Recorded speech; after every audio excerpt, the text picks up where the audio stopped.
Howdy folks, and welcome back to the channel, welcome back to another tutorial episode of War in the East 2. I apologize for the long break, but I've had some, let's say, small issues in real life and a lot of work. But here we are back again with this new tutorial, and as I have mentioned in the previous tutorial, in the next one, so in this one, I would have briefly discussed about leaders.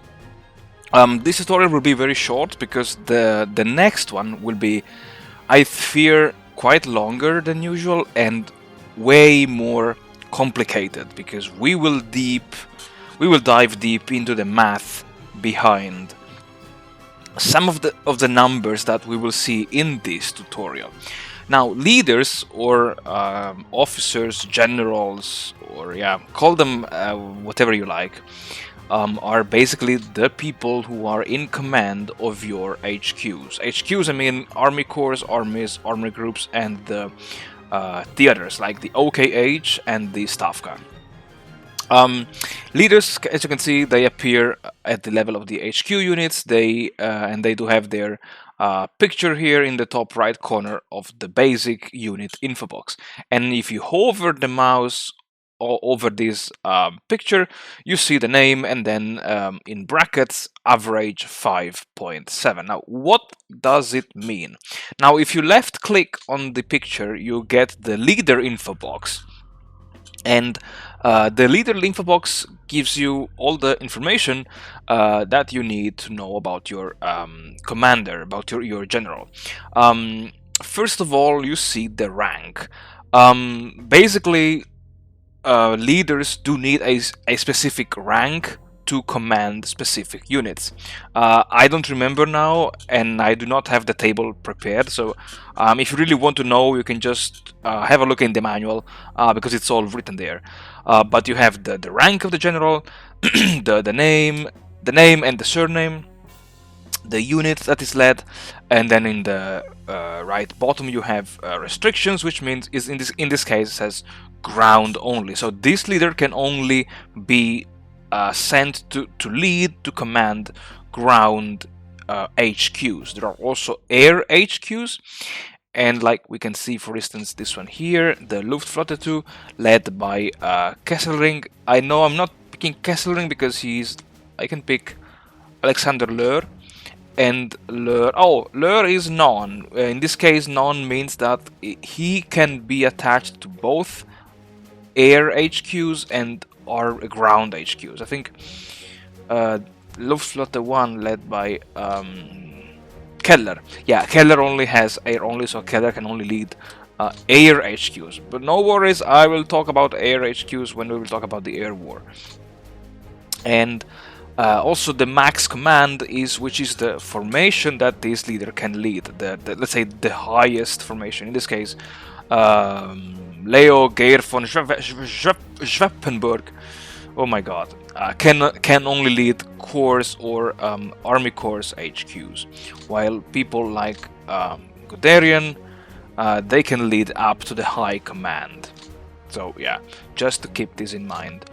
And then you have the dismissal cost. So if you want to fire von Schweppenberg because you don't like him for some reasons, then you have to pay a price, and you pay this price in admin points. And this price is dictated by one of the let's say it's called ratings in the game, which is the political rating.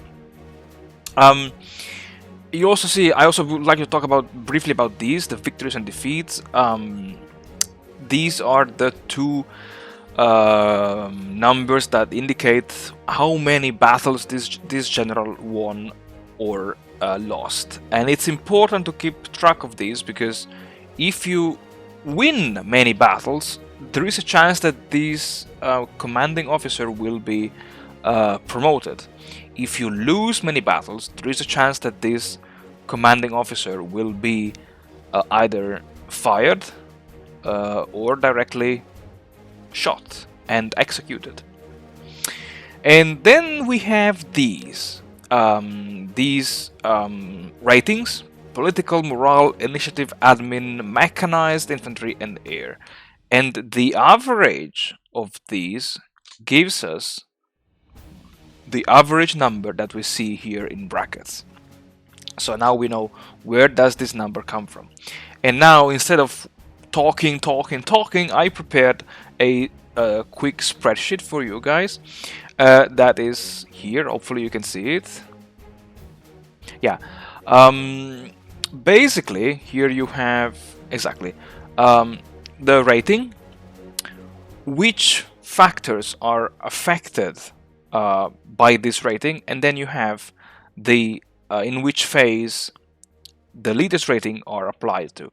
And the reason I'm showing this is because in the game there are countless and endless checks. The game checks it likes it's rolling a dice, and then based on the final result, leaders can pass or not specific checks. And we will talk about this in the next tutorial, because I know it will be painful. There will be a lot of math, but I'm sorry folks, if you want to learn to understand the basics of the game, yeah, we have to go through this.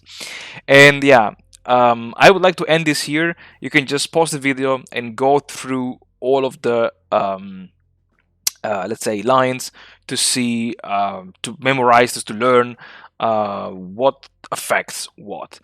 Just a few things in red. I have highlighted a kind of explanation of what I mean with, let's say, the unit final combat value in battle, because the final one is adjusted based on the amount of information that you know in regard to the enemy units.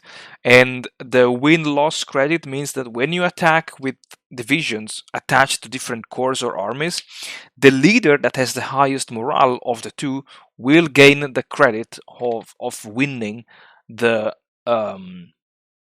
battle. And I think that's all for this. Thank you very much, folks, for watching. Thank you very much for supporting the channel. And well, stay tuned for more and get ready, because in the next tutorial we will dive into the math, and yeah, I fear it will be quite challenging. So yeah, get ready for the next tutorial. Until then, all the best and stay safe.